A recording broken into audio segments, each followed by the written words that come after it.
But, Barney, protested Valancy after a few minutes, your father, somehow, gave me to understand that you still loved her. He would. Dad holds the championship for making blunders.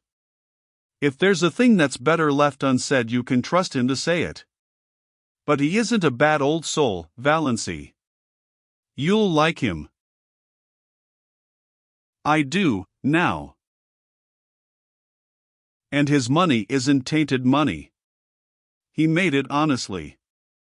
His medicines are quite harmless.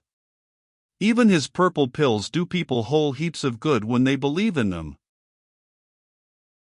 But I'm not fit for your life, sighed Valancy.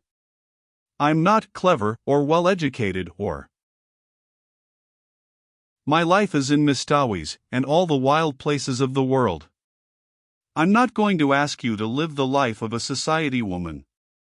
Of course, we must spend a bit of the time with Dad, he's lonely and old.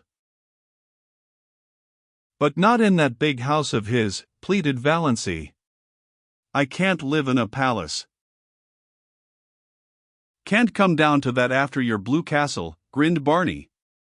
Don't worry, sweet. I couldn't live in that house myself. It has a white marble stairway with gilt banisters and looks like a furniture shop with the labels off. Likewise, it's the pride of Dad's heart. We'll get a little house somewhere outside of Montreal, in the real country, near enough to see Dad often. I think we'll build one for ourselves.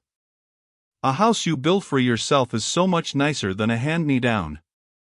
But we'll spend our summers in Mistawi's. And our autumns traveling. I want you to see the Alhambra, it's the nearest thing to the blue castle of your dreams I can think of. And there's an old-world garden in Italy where I want to show you the moon rising over Rome through the dark cypress trees.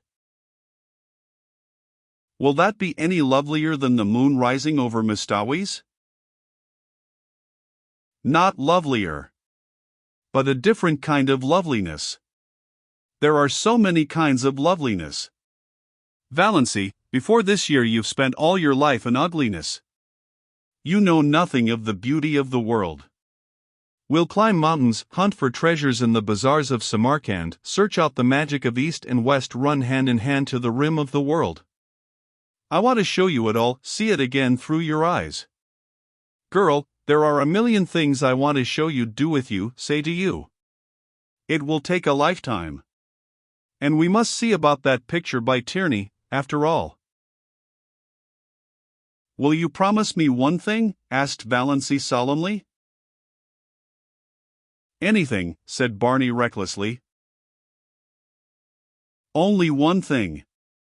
You are never, under any circumstances or under any provocation, to cast it up to me that I asked you to marry me.